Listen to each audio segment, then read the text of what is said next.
Oh, we are coming to this world crying, but it doesn't mean that we're weak, it just means we're alive. Yeah, we're alive. Oh, but somewhere, somehow we all learn to hide it. Don't show the fire in your soul, just keep it inside. Yeah, keep it inside.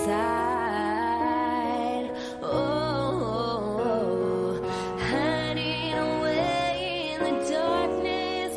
Oh, but the sunlight, it fights to get in. Break down the walls that I built for myself. I'm so vulnerable, I wanna let go. I surrender. I'm tired of fighting the demons inside me forever. The defender,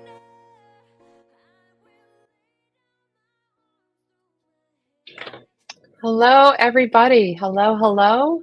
Welcome to the September Fireside Chat. I am Ariel Silver. I am the program manager over at the SONA Foundation, where we are creating resources and programs to support songwriters in mental health, career development, and financial well-being. And if you are not familiar with all the things that we offer, I'm so excited to invite you to our website, sonafoundation.com, for you to check it all out. But for right now, you're just going to sit back and chime in on the chat box if you're watching this live, or even if you're watching on the replay. We're really happy to have your stories be a part of these conversations. This fireside chat is about panic attacks and panic disorder. And in just a moment, I'm going to introduce you to our conversation facilitator, Terra Lopez, who will introduce you to our wonderful guests today. Before I get to that, I just want to make sure that you know about a couple of other things that we have coming down the pike. If you're watching this in real time, I want you to know about both an in-person, actually 2 Los Angeles in-person events that are happening, and then also direct you to our website to find out more about our TAP program. So the 2 events in Los Angeles on October 5th, coming up in just a couple of weeks, we are hosting our inaugural Wellness Fest in the North Hollywood Arts District. If you are in Los Angeles on October 5th, I really hope that you will come and gather with us in person. We have 3 locations. We're going to be sort of at a hub at the NoHo House, which is a legendary recording facility and rehearsal studio. And we just have a lot of wonderful things happening in that space during the day. We'll have breath work and meditation, also an in conversation event with Kay Hanley, Peabody Emmy Award winning songwriter Kay Hanley, who is also our co-founder of the SONA Foundation. She will be talking with Tracy Dickerson, who is a licensed marriage and family therapist, and they're going to be talking about mental health for songwriters. We have some wonderful food trucks that are going to be out there promoting just deliciousness, nourishing the inside and out of the songwriters, and some booze-free cocktails. And that day we also have a heated spin class happening at a state-of-the-art facility very close by, and also a sound bath and 2 yoga classes. So it's just going to be a whole day of wonderful stuff, and all about the SONA Foundation on October 5th in NoHo. I hope to see you there, and I will put that link in the chat box. On October 25th, in Beverly Hills, we also have our 4th of the Music and Money series. This is about our financial wellness pillar, and this will be an invite-only event. Lunch is included and it's free, and if you want to be on the invitation list, please, please, please contact me. The best way to do that is ariel@sonafoundation.com, or get on our mailing list and you will find out about all of that there. We have these fireside chats once a month in partnership with Backline, with our Backline partners. And Backline is also partnering with us to help songwriters who are looking for therapists and don't have a therapist. We will point you in the direction of Backline if you're not already plugged in with them, to help you find therapists who are vetted and working in the music industry with music professionals. These are really great people. And if you are in need of financial support for your therapy, we also have our newly launched TAP grant program. So all of that information, I'll put the links in the chat box, more info on the website. But without any further delay, I would like to introduce you to Terra Lopez for today's fireside chat on panic attacks. Had to think about that for a second. Panic attacks, panic disorder. And here we go. Come to the stage, Terra. So happy to have you once again. How are you today? I'm doing really great. I'm really excited for this conversation. I think it's much needed. And I think a lot of folks deal with panic attacks more than maybe we know, especially in the industry. So I'm excited to talk to our guests and just kind of destigmatize panic attacks in general. That's right. Absolutely. And I really love these conversations. And I think this one is a really important topic within the whole, I guess, canon of the work that we've been doing lately. But this is one that people, I don't hear them talk about a lot. It feels like a lot of people have them, but they feel really isolated. And so this conversation is so great. I'm very grateful to our guests this week, as I always am grateful to our guests. But I think this is going to be a really important conversation. So thanks for facilitating it. I'm going to take myself off the screen and let you introduce our guests. How about that? That sounds great. All right, everyone. Hi, I'm Terra. I'm the community manager and head of artist partnerships at Backline. If you don't know me, like Ariel mentioned, we have a very special fireside chat with the SONA Foundation this month. As most of you know, Backline is a resource hub for the music industry, and we aim to provide the industry with as many tools and resources as possible to support mental health and wellness for music industry professionals and their families. So today we have some very special guests. We have Lindsay Rush, songwriter, music consultant, and TV producer renowned for her work on America's Got Talent and American Idol.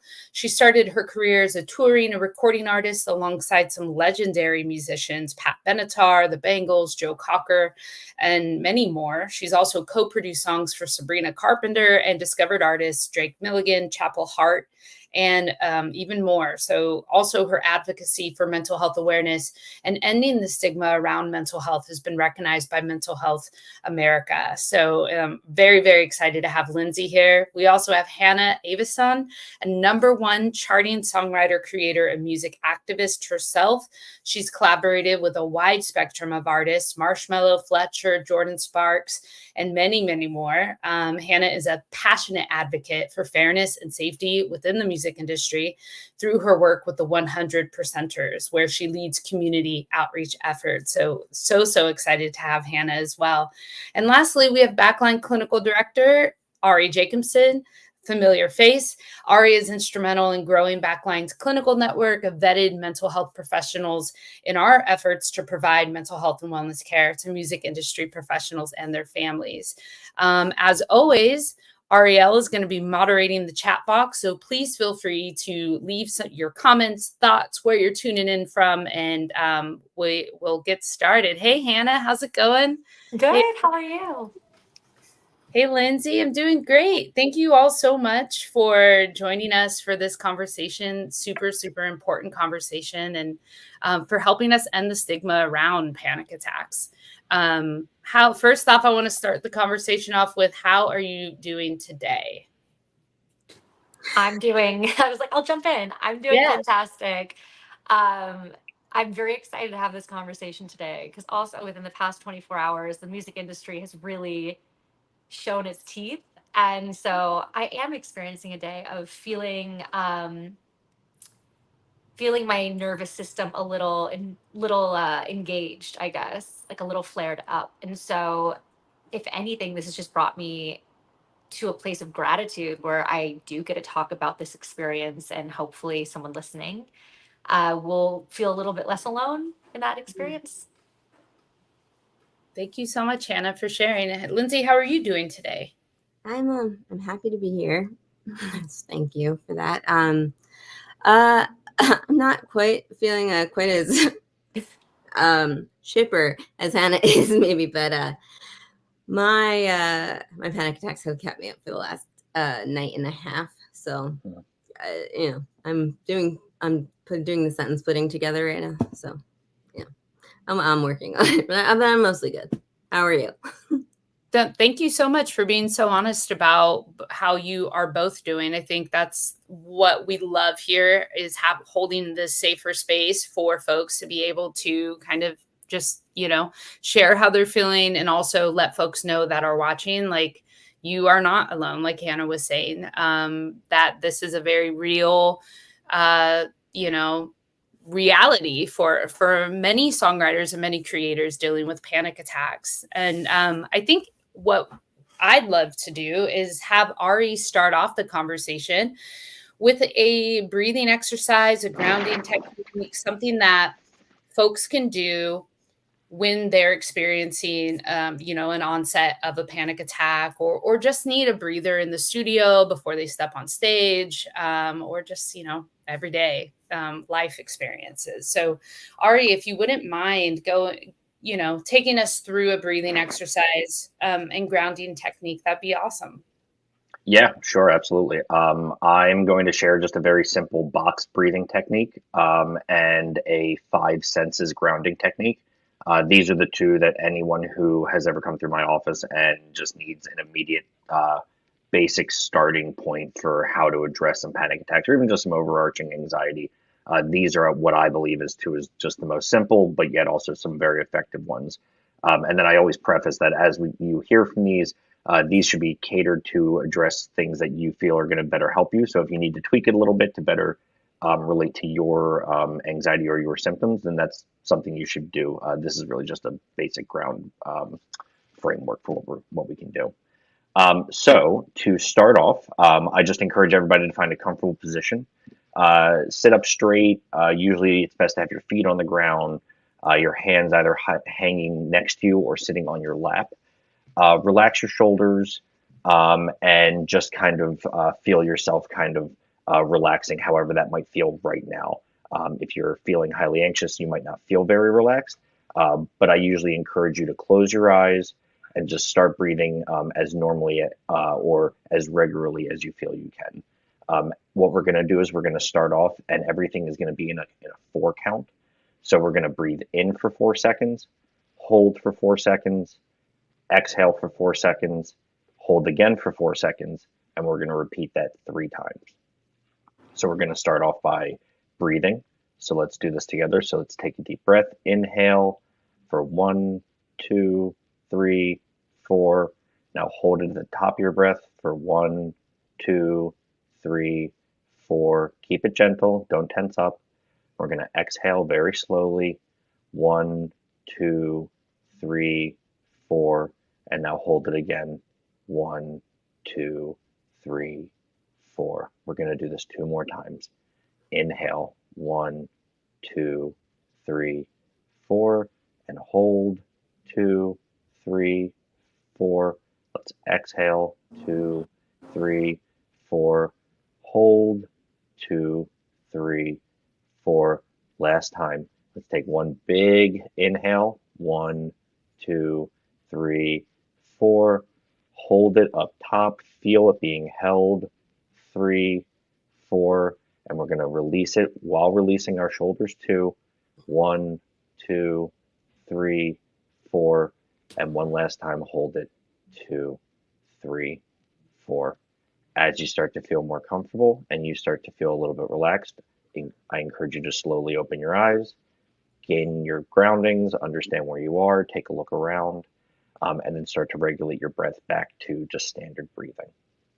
Once you've gone through the breathing and you feel like you're able to regulate that, what that's going to do is it's going to regulate your nervous system, encourage your nervous system to recognize that we are in a stable environment where you can breathe just stably.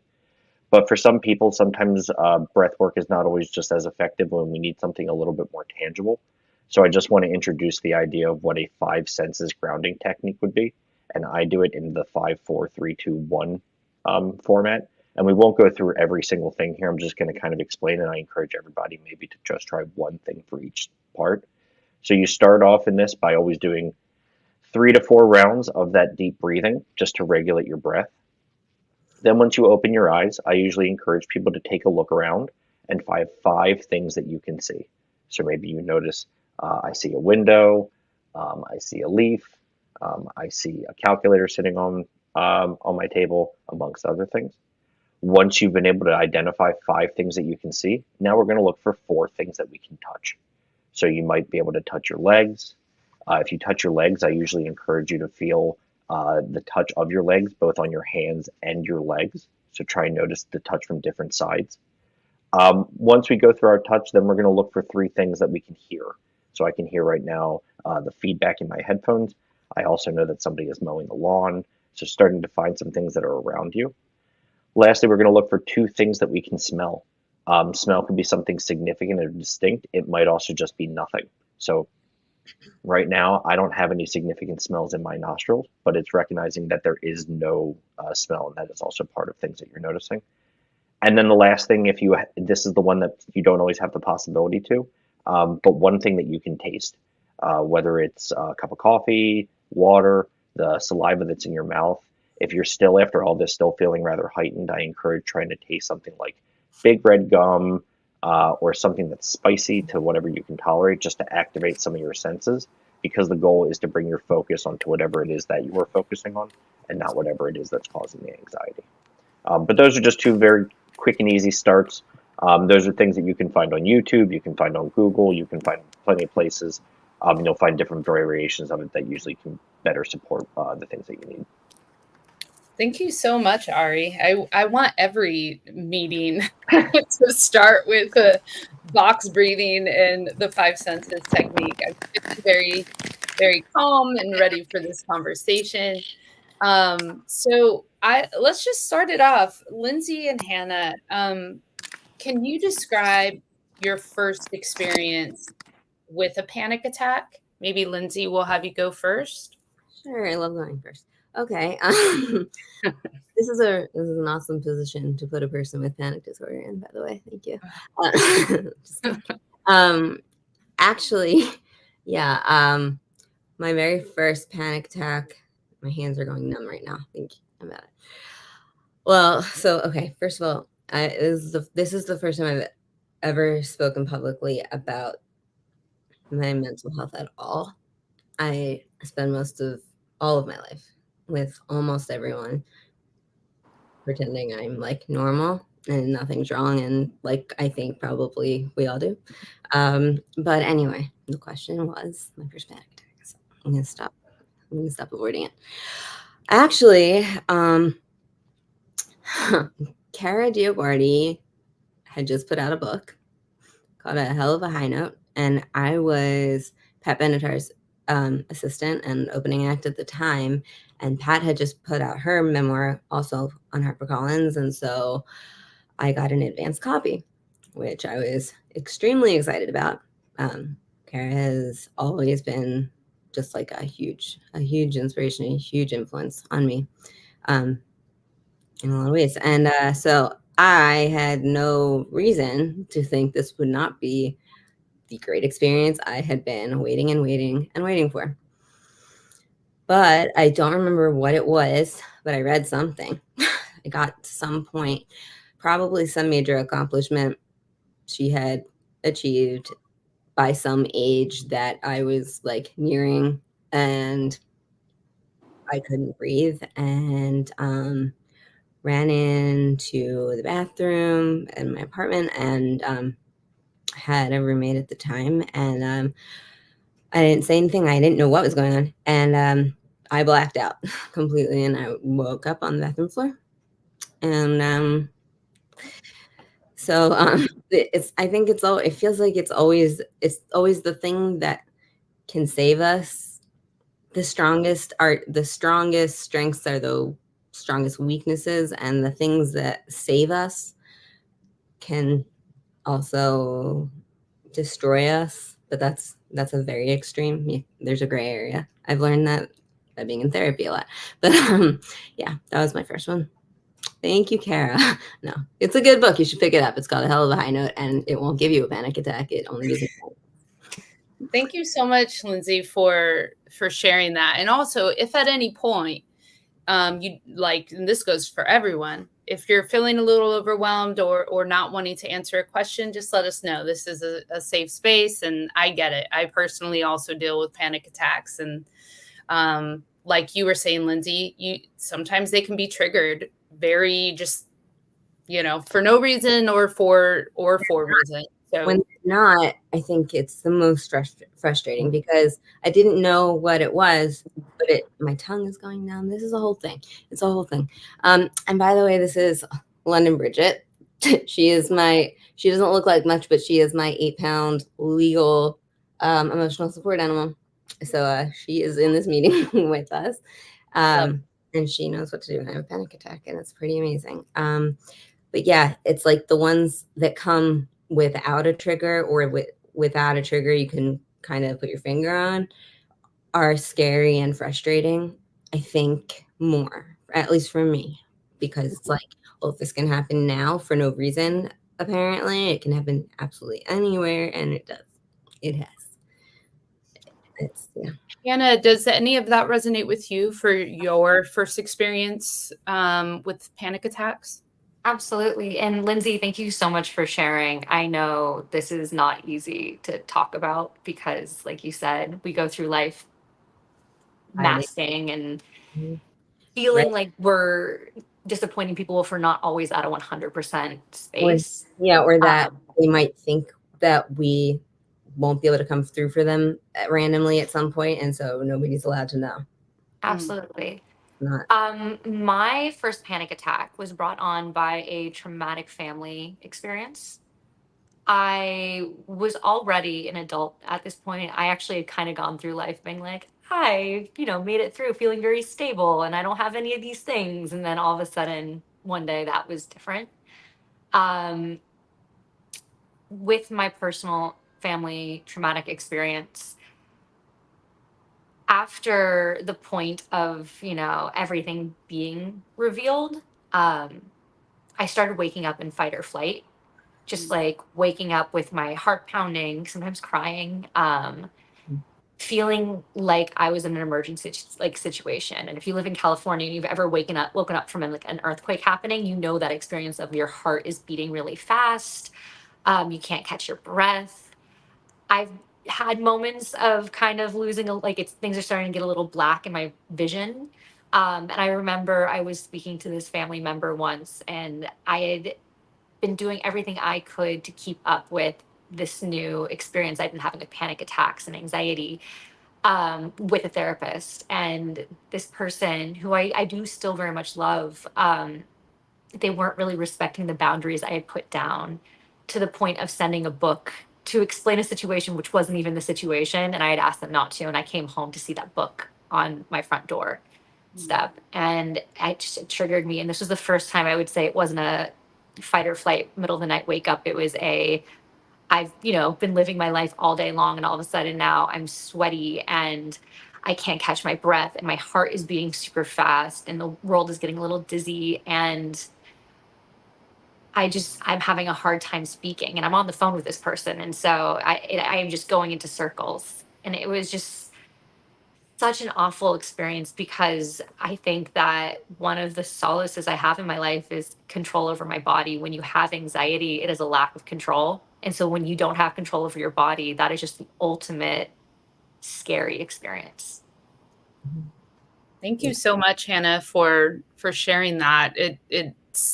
It is a scary experience, especially like when Lindsay was saying, sometimes it happens out of nowhere. There's no triggers, or with your experience, Hannah, starting off with a traumatic experience. Ari, what are some key symptoms of panic attacks, so that those watching can kind of understand whether they experience it or not? But just, what are some key symptoms? Sure. So I remember the first time I ever worked with somebody who had come to me after realizing that they had panic attacks, and the thing that brought them into an emergency room was that they thought that they were having a heart attack. And when all the blood work was done, everything was done, they were actually in rather perfect health, and it was recognized that they were experiencing symptoms of panic attack. So if you think into the bigger picture of why we have these panic attacks, it's our body responding to this perceived fear. It's a sudden rush of an intense fear or discomfort. It can really happen out of absolutely nowhere, and it's the brain going, something is wrong, I need to react, and I need to help the body survive. So panic attacks historically are, back when we were in the woods foraging for food, really became vital to us to go, something feels wrong. I need to get out of here, and I need to get out of here quickly.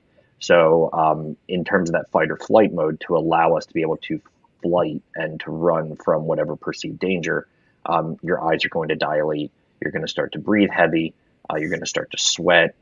You're going to start to feel the shortness of breath, which historically would have been your body's reaction to overheating, so cooling down to be able to get it away from whatever perceived danger.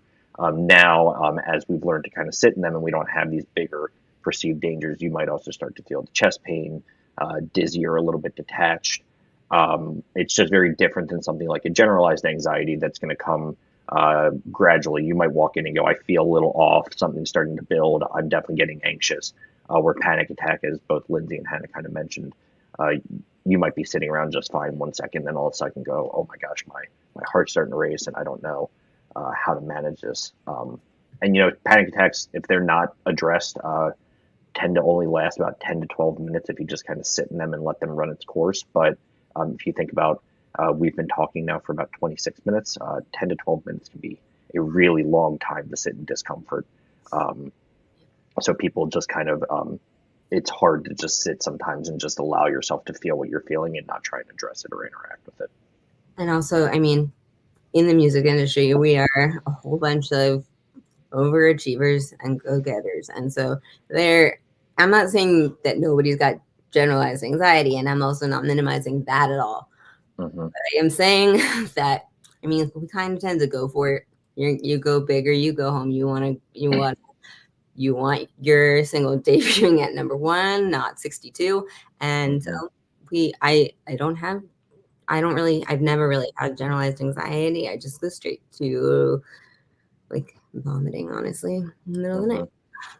And Lindsay, like you mentioned, which I appreciate you saying before, like a lot of it does come in many cases from something that's a perceived or a perception that we have, whether it's rational or irrational. So like you said, you open the book, the person was saying like, I'm going to be at this point by the time I'm 27 years old or whatever. And you go, oh my gosh, I'm not there. Or, oh my gosh, being at that point is really scary. And then that could trigger something and you don't know. I will share that I remember the first panic attack I ever had. I had foot surgery and I was in a cast for 2 weeks, and halfway through I just suddenly had this rush of, this cast is never going to come off my foot. I'm going to be trapped in this thing forever. And that opened up an explanation in my head of like the idea of being trapped in other things that I didn't even know triggered me. And from just having this experience, I was able to kind of recognize. And when you work with especially clients or people who experience panic attacks, you spend a lot of time really trying to figure out what those triggers are, because being able to avoid a trigger is the number one way to at least recognize if a panic attack is going to happen or not. Yeah. Lindsay, Hannah, when you're in that moment, what have you found to be the most helpful support-wise if you are with other folks? What have you found to be helpful so that those that are watching who maybe don't experience panic attacks but do have loved ones who deal with those, or for folks who are just wondering what can they do in that moment? Okay, well, there are things not to say more than there are things to say. Like, please don't tell them take a deep breath when they're hyperventilating. That's not an option. It's not an option. And hearing that, or calm down. And I'm a Taurus on top of being a songwriter, so it's like a whole mess right here. And don't tell me to calm down. Don't tell me to take a deep breath when you're looking at me hyperventilating. I can't get my breath past like the roof of my mouth, basically. I can't take a deep breath. But things to say, I think in general, just things that if you know the person well enough, I think just generally things alluding to like, this isn't going to last forever. I know it feels like it's going to. I mean, what did you say the average is? 12 to 15 minutes? 10 to 12 minutes if you do absolutely nothing and you just kind of sit there and allow it to work through the system. And I very much agree. The last thing you tell somebody is calm down. It's never going to work. If you want somebody to breathe with you, so I might have, like, if a friend of mine might be experiencing it, I might have them just put their hand on my chest and kind of mimic my breathing. So to remind somebody, like, don't forget your breathing techniques, or let's try and breathe together. But you never tell somebody like calm down. You never tell somebody to, because then it suggests that what they're doing is wrong. Tell them to like lift Mount Rushmore also and carve a new president into it while you're at it. But actually, speaking of breathing with people, I don't want to forget to mention this. Last week, I randomly found the most amazing thing. Like, I have been through all of the color therapy lights and all of the gadgets and all of the things at Brookstone and everything. And this is the first thing that is honestly, it works and it is so simple and it's adorable. And can I put a link in somewhere where people can see, or can I? Please do. Yeah, that'd be great. So this is called the Mindsight Breathing Buddha, and it's a guided visual mindfulness, slow your breathing tool. It's so adorable. Where do I put this? I'm new. Oh yeah, there's comments. Yeah. So this thing, it was like $20, I think. Please go get one. Please go get one. If you can't get one, I will get you one. This is everybody's like Christmas and Hanukkah and Kwanzaa and everything gift this year. I already decided. It's so cute, and it's this big, and it does 2 different breathing patterns. And it changes colors. So I have found like that when somebody tries to help me do like 4-7-8 breathing, which is my favorite one, they are counting too slow, or they're counting too fast, or they forget they're counting, and I can't, and I get angry. And then there's like, also now I'm having an argument, but I can't breathe. But I'm managing to argue because Taurus. But this adorable little thing is just so benign sitting across from you, and it does 5-5 breathing. So you breathe in for 5 when it turns green, and then it goes white, and then it turns green again when it's time to let out for 5. And then for 4-7-8, my personal favorite, also because of the colors, it starts in green, and you breathe in on green for 4, but you don't have to count. You don't have to think, because when it turns purple, you hold your breath for 7 counts. And when it turns blue, you breathe out for 8. And it's amazing. It's like so simple. I don't know what took so long, or how I even came upon it, but I did. And I'm so grateful that I did. Everyone needs to get one of these. I swear it will help you. I'm purchasing one today, so thank you. I don't know. If the brain part of it and the nervous system thing isn't a selling feature enough, it's adorable. I mean, the charge lasts forever. I mean, it's great.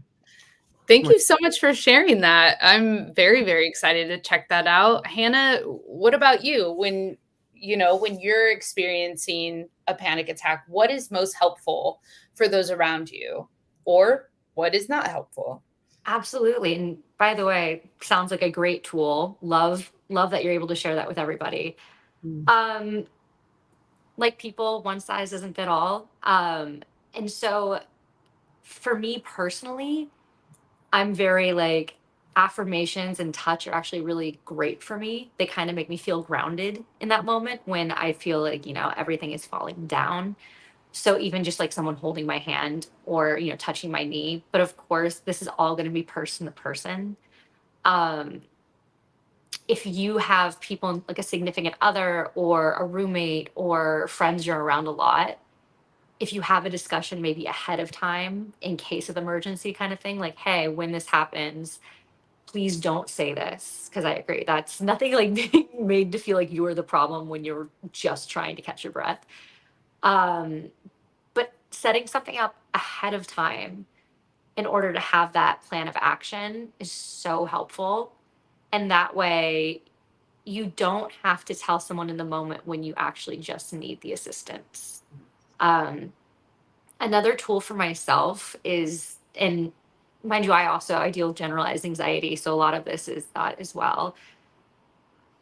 I'm starting going to an incredible therapist who really gets me, and she's helped me find a lot of tools to just help myself that I never even knew existed.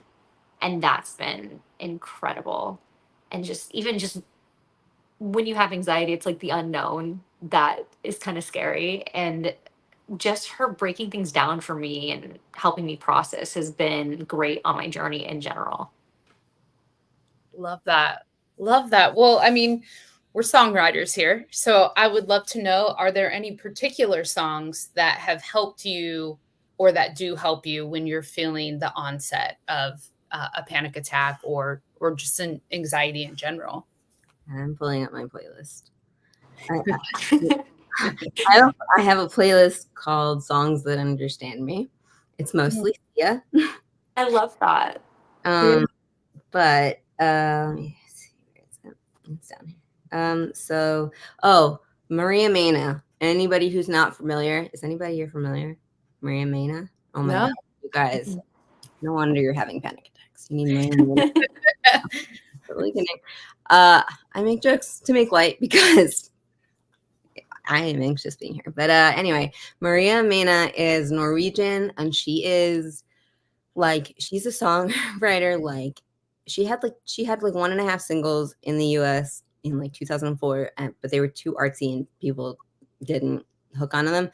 So, but in Norway, she's huge, and she writes songs as if she opened up her journal, closed her eyes, opened up to a random place in the journal, has no regard for time signature or rhymes or anything at all. But she knows it all. She breaks the rules because she knows them, the thing. And she just says everything exactly how it's hard to comprehend, but thank God she exists. So Maria Mena, Mena, all of the things, all of the songs, and she calls people out too before Taylor Swift started doing it, and also for more serious reasons. So bravery. I also think Clarity by Matthew Koma, and where is that? Sia. Oh, well, there's a song. Do you guys know Beth Hart? Yes. This is a life changer, actually. This is a lifeline kind of a song.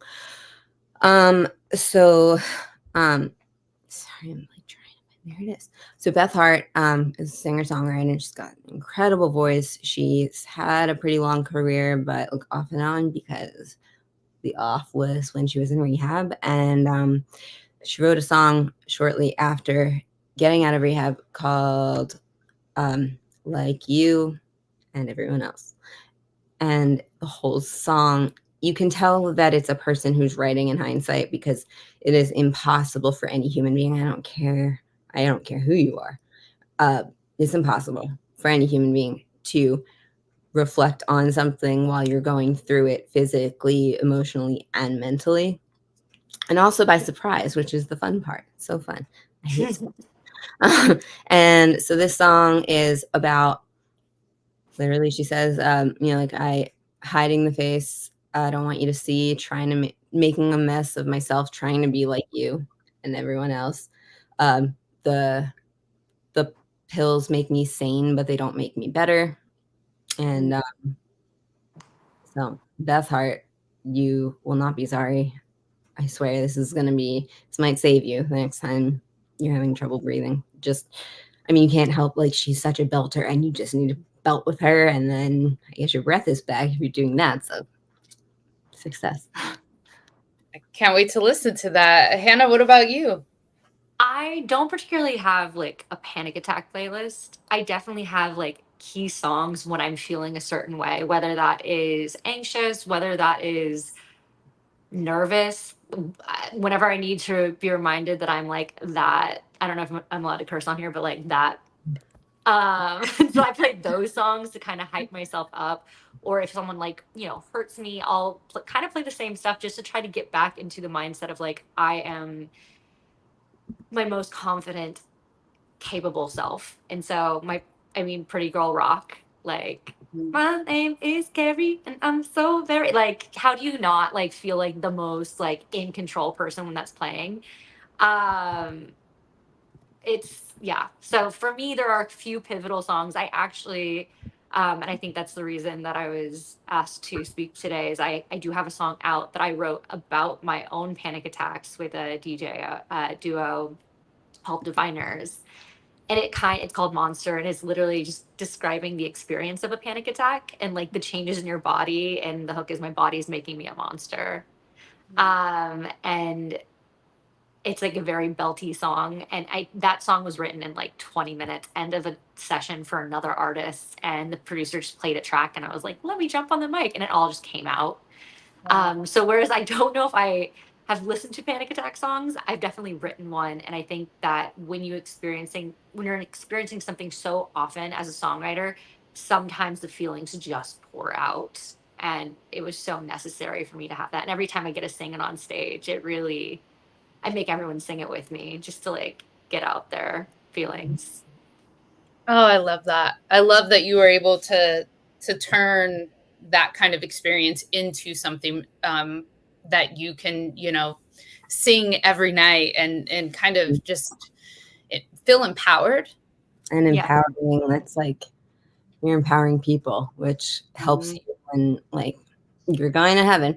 So if you like Hannah's playlist, you're like more in the like pick yourself up category. If you like mine, you're in the more like wallow category until I can feel my limbs again. So both so important, both so valid. Sorry, at different times for different reasons. We need Sia and Beth Hart, and we need Carrie Olsen, obviously, and Hannah. In what ways have your experience with panic attacks influenced your perspective on music and in your day-to-day? Empathy. I mean, I think empathetic people can, I think, comprehend what other people are going through, even if they haven't been through it. But until you've been through something, it's really hard to have that level of, I get what you're going through.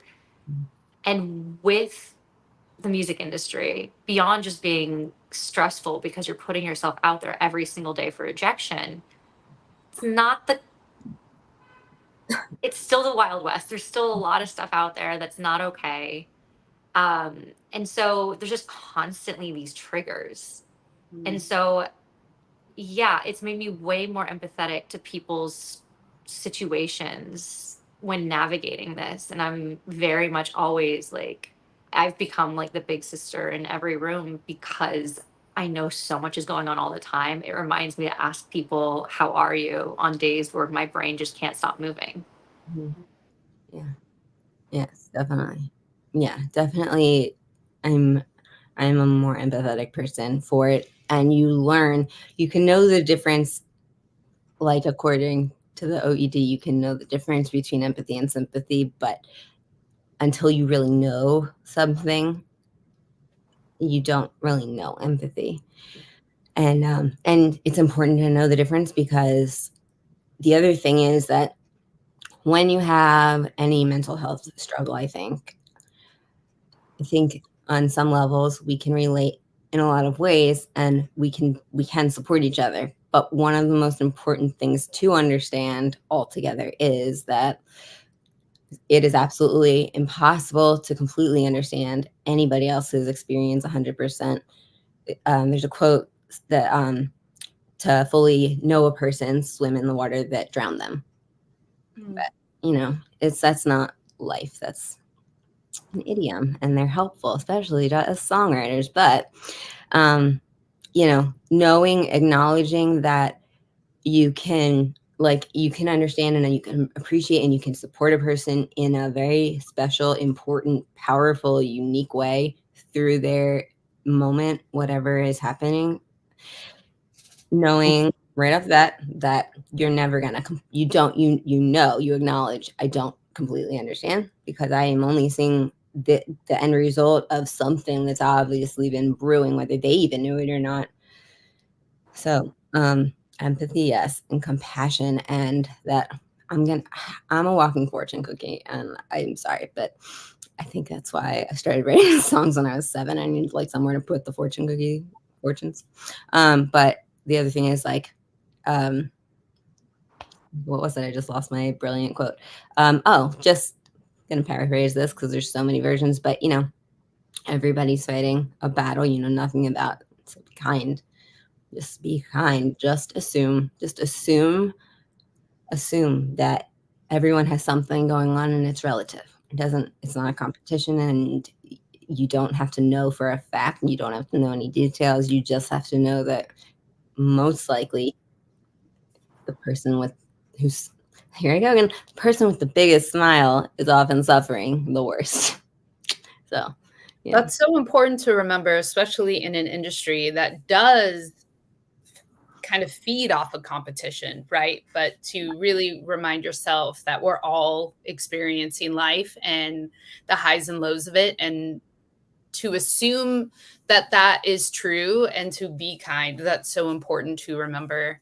Ari, what advice would you give to folks who are maybe experiencing panic attacks for the first time? And, where should they seek help, and where should they go to manage their symptoms? So the first thing to remember is that it's going to feel dangerous, but in the bigger picture, panic attacks really aren't dangerous. They're uncomfortable, they're inconvenient, and they're intense and emotional, but it's going to feel like a heart attack, but they're really not. So the first thing that I always encourage people is that if you are having these symptoms, you really need to go see a doctor just to make sure it's not something else.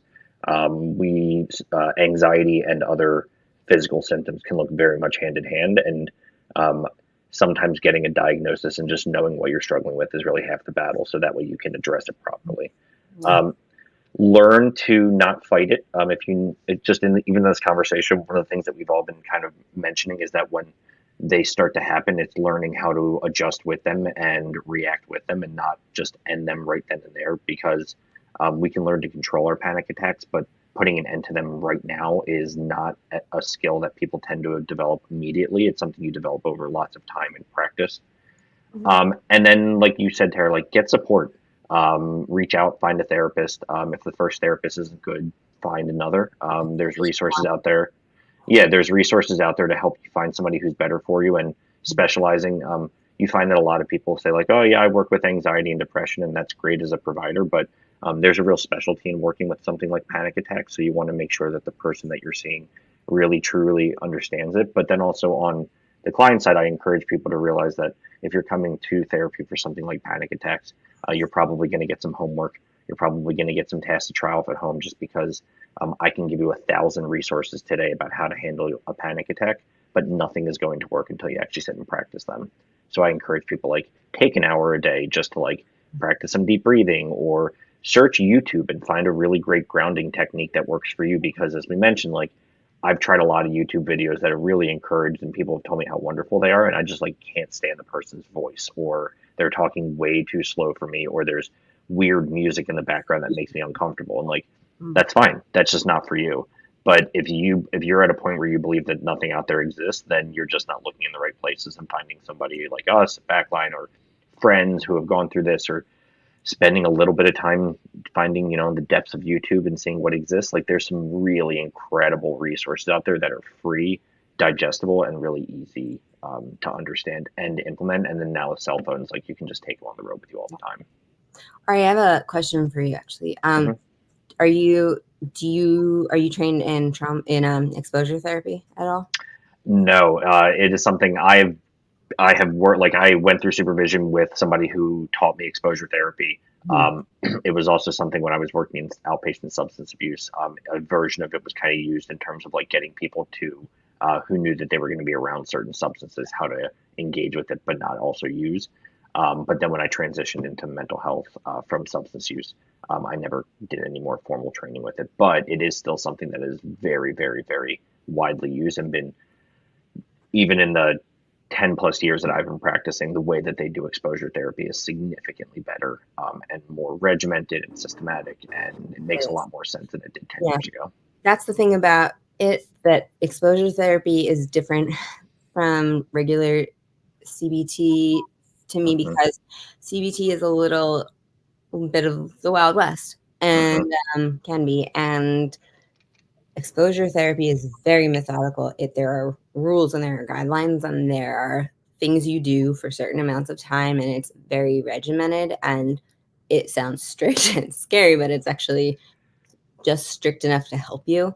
So one thing that you can totally do at home I'm not giving medical advice, but one thing you can definitely do at home, like the cycle of panic attacks comes when you have one, and then you're afraid you're going to have another one, and then that keeps happening. So if what you're afraid of is, like for me, what I was most afraid of was not that I can't feel my foot right now. Still, wasn't that. It's that, like, I hate the feeling of not being able to breathe and not knowing when that's going to stop and how that feels. And breathing through a straw. You can sit on your bed by yourself watching Gilmore Girls, which I highly recommend you do, because it's good while you're breathing through the straw. And you breathe slowly through the straw because it mimics the feeling of your breathing being restricted. And the more you do it, the more often you do it, and the more consistently you do it, the more you realize that you're in control of that situation. And then your body doesn't know that it's a straw. It thinks that your breathing is restricted, but it feels you not being afraid anymore eventually. So, I will also add, I am not a cigarette smoker, but for those people who do smoke cigarettes, you find that a lot of times when they are talking about when they're smoking a cigarette, like in the morning, they're waking up and they take long drags and they say like, oh, I'm really starting to wake up. And then when they're feeling really anxious or they'll smoke a cigarette and they say, oh, I take really short drags. And what you realize is it's not really the cigarette or the nicotine, because the nicotine is going to do the same thing every time, but people change their breathing patterns. So it's very encouraged, even in school, to teach people to use straws when they are feeling the most anxious to breathe through, especially if it's a cold day out, to be able to get that rush of cold air that kind of bites your tongue. Again, shifts your brain from I'm panicking up here to now there's something in my mouth that I need to address. And the quicker you can shift your attention and the quicker you can distract yourself, then theoretically, the quicker your brain is going to shift away from what the perceived panic is, and then you'll start to calm yourself down. There's like all kinds of, it's basically mimicking whatever your symptoms are that are the most powerful and the scariest to you. The ones that you feel are the ones keeping you in the cycle of panic or anxiety. And then there are professional ways that I strongly suggest you ask Ari or Terra about, or somebody who's not me, but because I don't want to get SONA Foundation and Backline sued, because they're doing such an amazing thing right now. Like, this is amazing. But there are ways to mimic basically every symptom of a panic attack, and it just puts you in control. And if it doesn't feel like it right away, which it probably won't, at least you intellectually know that you're not in danger and you are in control, and you can stop through the straw. You can throw it on the floor and continue your Gilmore Girls binge if you want to. And I wanted to add in, just because somebody put in the chat that gum sometimes helps out. So it's anything that's going to kind of shock your system. So that's why I encourage like big red gum, any kind of major cinnamon, something that's going to bite your tongue that you might not really enjoy. You don't necessarily want to enjoy the feeling of eating something sweet. But then also, if you don't have something like that, you can freeze a piece of citrus. So whether it's an orange, I usually encourage like a grapefruit. And then if you just kind of poke it a little bit, you get this rush of this citrusy smell. So it kind of gives a jolt to your system. So anything that you might find that just gives you that quick rush of any sort of symptom or any kind of sense are going to be things that are going to really help. So I always have encouraged people, especially as they're starting to manage panic attacks and starting to kind of explore some of the triggers that they might be having, to just carry around a pack of like big red gum. Love it. Love it. Well, I want to wrap up the conversation with one final question to Hannah and Lindsay. What do you think, and you don't have to have answers, but if you do, if you've thought about this, what do you think the music industry could do to better support those like yourselves who deal with panic attacks, and how do you think this industry can, make things easier or at least more supportive? I'd say if everyone could be Michelle Lewis and Kay Hanley, that would be an amazing start. That would help. It is helping. So if everyone could just do that, maybe, they could do a fireside chat and just teach people how to be them. That would be a big help. I think that, so I never, ever, ever had any plans of telling anybody about this, but now I'm telling everybody about this, and I'm doing it in my industry that I've actively and very very, very successfully been hiding it from. And my God, I have had panic attacks. Like I had one panic attack. I know this is a little off topic, but I'll make it quick. I had one panic attack at AGT on my first season, and my partner was down the hall in an office watching an a cappella boy band, and he called me and he texted me and said, "Can you come tell me if there's something wrong with this or something missing? Can you come tell me what it is?" And I said, "Sure." All of a sudden, I had a panic attack, and my first season at AGT 9 years ago, and fortunately, I guess he was distracted and not watching his clock, because I had to go down to the parking garage and crawl in the backseat of my car with the tinted windows, have a gigantic panic attack, and my makeup was a giant mess. And I lived a 7-minute drive from my apartment. I drove home. I washed my face. I redid my makeup. Then I walked back in the garage, and then I walked up and I walked into Peter and I said, "Okay, let me hear it."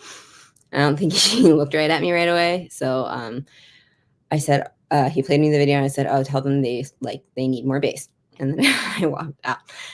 I just think that if people in general didn't feel obligated, for whatever your reason for feeling obligated and pressured is to hide it, if we didn't have to feel that way, if everybody could just say, from like the Mike Karens and the Aaron Baysheks and like down to like the up and coming TikToker, if everybody would just talk about, I'm not calling them out because they have any problems. I don't know if they don't. I picked a couple of names, people I respect, but just for the record. But if the top of the food chain would set the example and be vulnerable, because that is our number one job as songwriters. We bank on being able to be vulnerable anytime, for any reason, for anyone. And if everybody could do that all the time, not all the time, like 99.89% of the time, 98, I think everybody would feel like they had permission to not be perfect. Mm-hmm. That would help me a lot if I felt like, because I can't give myself the permission not to be perfect. It doesn't work. 2 days ago, I couldn't get out of bed or do any work at all. And the entire day, I just emotionally beat my brain up because I wasn't being productive. Except that they say that is being productive when you can't function, that you're supposed to do self-care. Mm-hmm. And I'm not bashing self-care. It's a very important thing, but it's just easy to say. And it's not as easy to do when your brain is the thing that is, you need your brain to talk yourself down, but your brain is busy attacking you. What are you supposed to do with that? It's not funny. I'm just laughing because I'm uncomfortable. Because it's super uncomfortable and it shouldn't be. And that's the whole point. We should all just talk. Thank you. Thank you so much for that. Is such an important, that's so important to know, like to be given permission to not be perfect, especially in this industry. Hannah, what about you? What do you think the industry could do to better support songwriters like yourself? I agree with what Lindsay is saying. I mean, like, we've been taught a fake it till you make it mentality, and that goes across like on so many levels. But I think also, and I could talk an entire hour about this, regulations. Our industry, if I were to be blunt, is the most unprofessional professional industry, and especially on the creator side.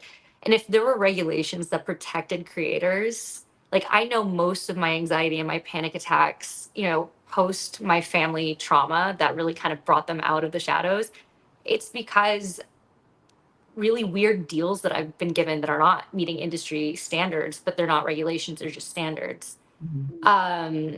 Mistreatment within the studio, like all of those things take my anxiety to that next level. Also, my little emotional support animal said, "What's up?" Oh, I gotta jump in before the end, but mine's exhausted, so I'm on my own. But it's one of those things where if we were able to set a standard for what songwriters get and make it sustainable and livable, like most songwriters I know who are successful full-time songwriters who have written for the top artists of our time have like struggles paying their rent. If you are constantly on edge because you cannot afford to live and you are constantly having to fight for what you deserve, what industry standard says is yours, yeah, of course you're always going to be anxious, and of course that's going to lead into triggers. Like it just makes so much sense to make this a more sustainable, regulated industry for the mental health, and I mean obviously everything else. But You're saying hashtag get the rate right. get the rate right, make sure songwriters get master points because I know that publishing is nothing anymore. Wow, that's a brilliant idea. Oh my goodness, that's yes, and also hashtag staying with songwriters. Thank you. Yes. I want to thank you all so much for taking this time out of your day to talk about a subject that's not very easy to talk about and is often buried in this industry. But you've all like just really risen some great points, and I think this conversation will really resonate with a lot of individuals who also deal with the inequities in the industry and the pressures and the competition. So I just want to thank you all. Ari, thank you so much for giving us grounding techniques and breathing exercises that folks can do in real time. And I'm just so grateful for all of your time. Thank you again for being so vulnerable. That's what this industry needs more of. I think we'll write better songs. Yeah. And do it. Huh? Right, more connectable ones. Anyway, thank you so much. Thank you.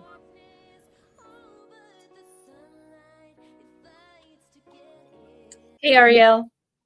Hi, Terra. Wow. That was a powerful conversation. That was really resonated in a lot of ways. And I also loved what Hannah left us with, which is truly, if we treat the songwriter, the creator as a whole person and provide them with regulations and, just equity, I think it really will help relieve a lot of the panic attack symptoms, also anxiety, depression. You would see our mental health shift in such a powerful, transformative way.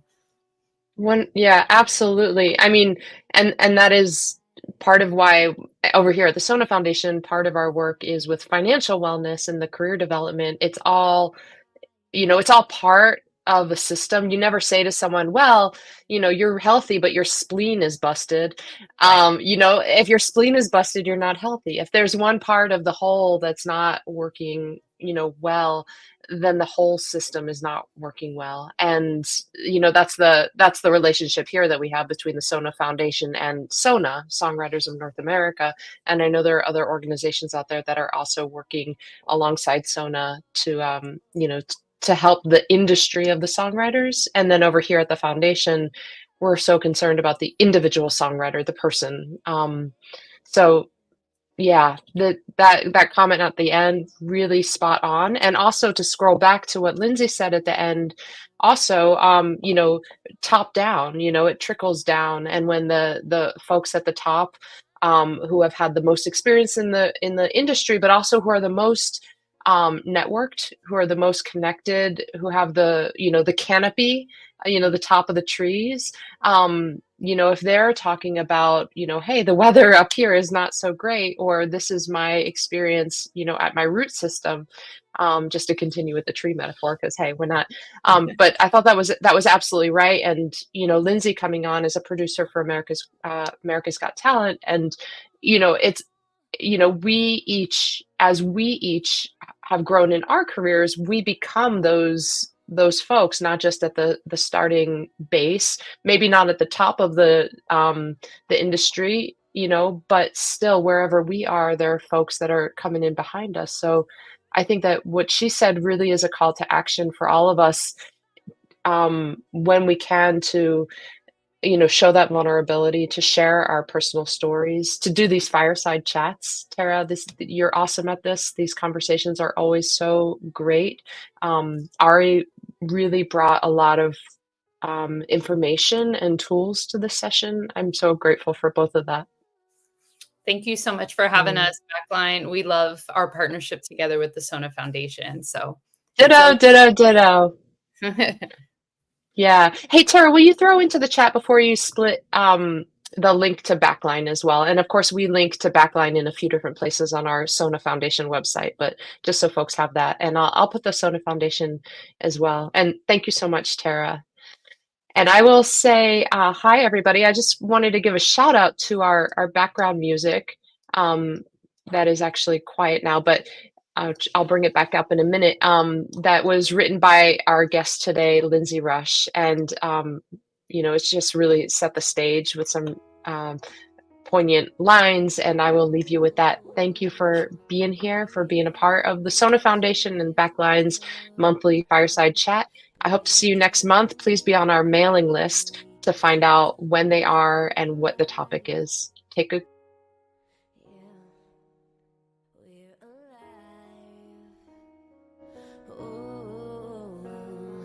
Somewhere, somehow we all learn to hide it.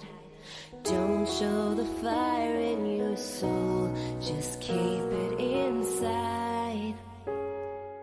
Yeah, keep it inside. Oh, hiding away in the darkness. Oh, but the sunlight, it fights to get in. Break down the walls that I built for myself. I'm so vulnerable, I wanna let go.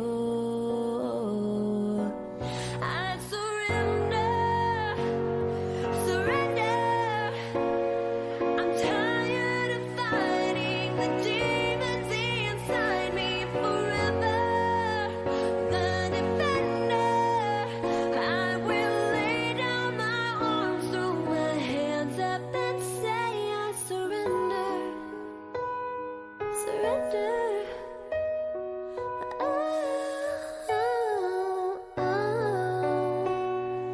We all feel pain in this life, waiting for something outside of ourselves to allow us to fly.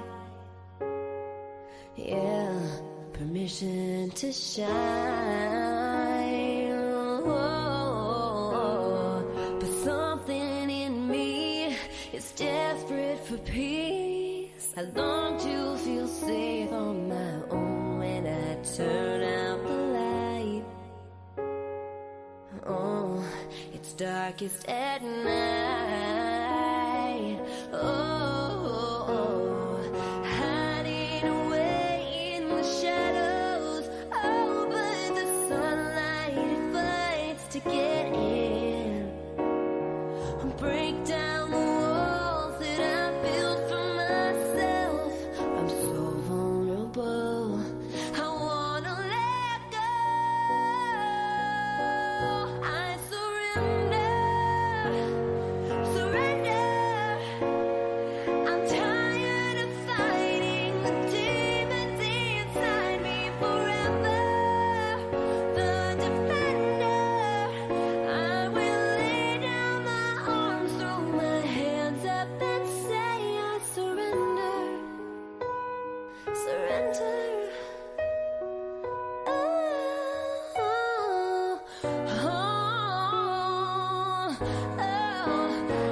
I surrender. Oh,